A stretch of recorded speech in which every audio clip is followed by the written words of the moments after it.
तो चलो अब डिटेल्स में घुसते हैं। ये जो एक्सप्लॉइटेटिव माइंडसेट है, ये एग्जैक्टली हमारी इकोलॉजी को कैसे बर्बाद कर रहा है। एक ब्रोकन इकोसिस्टम को इमेजिन करो, ये सब एक दूसरे से कनेक्टेड है।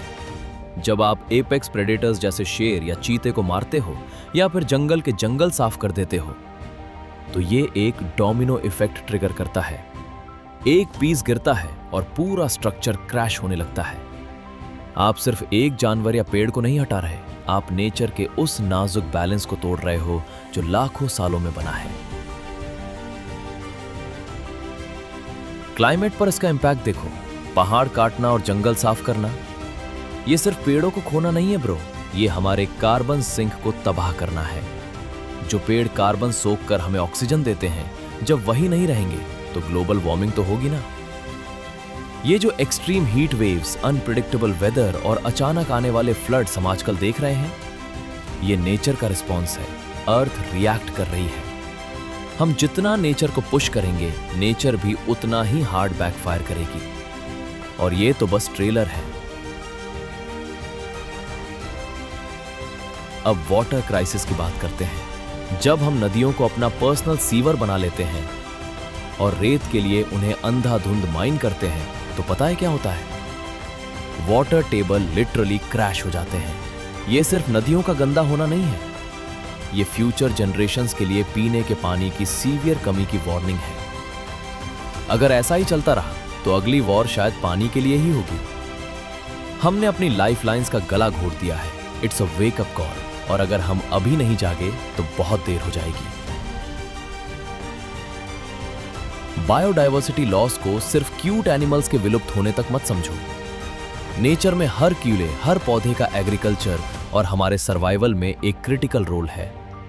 ये जो लग्जरी हंटिंग और मास डिफॉरेस्टेशन हम कर रहे हैं, ये पूरी फूड चेन को डिस्ट्रॉय कर रहा है। अगर मधुमक्खियां खत्म हो गईं, तो हमारे पास खाने को कुछ नहीं बचेगा। सिंपल साइंस है कि हमारी 1/3 थाली का खाना मधुमक्खियों के पॉलिनेशन की वजह से आता है। हम अपने ही पैरों पर कुल्हाड़ी मार रहे हैं। ये इकोसिस्टम एक वेब की तरह है। एक धागा टूटा तो पूरा जाल बिखर जाएगा। And we are cutting the threads. इन सबको एक साथ जोड़कर देखो, रूट कॉज क्या है? रूट कॉज है हमारे उस ग्रैटिट्यूड वाले वैदिक विजडम को भूल जाना। हमने नेचर को टेकन फॉर ग्रांटेड ले लिया है। कॉलोनियल एरा का वो एक्सप्लॉइटेटिव मॉडल अब बुरी तरह फेल हो चुका है। तबाही को रोकने के लिए आज के यूथ को इस डिस्ट्रक्शन के पीछे की साइंस को समझना ही होगा। ये सिर्फ अवेयरनेस नहीं, एक्शन का टाइम है। हमें प्रॉब्लम पता है, अब हमें सॉल्यूशन का हिस्सा बनना है। We have to fix this before it's too late. तो फाइनल मैसेज क्या है? हमें उस माता भूमि के माइंडसेट की तरफ एक घर वापसी करनी होगी, और इस रेवोल्यूशन को यूथ को ही लीड करना होगा। सस्टेनेबल लिविंग कोई वेस्टर्न इंपोर्टेड कॉन्सेप्ट नहीं है जिसे हमें किसी से सीखना है। ये हमारी अपनी भूली हुई हेरिटेज है, हमारे रूट्स हैं जिन्हें हमें बस रिक्लेम करना है। नेचर के साथ को एग्जिस्ट करना हमारे डीएनए में है।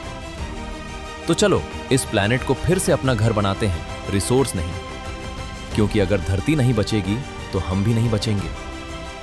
ब्यूरो रिपोर्ट, जेन ज़ी भारत।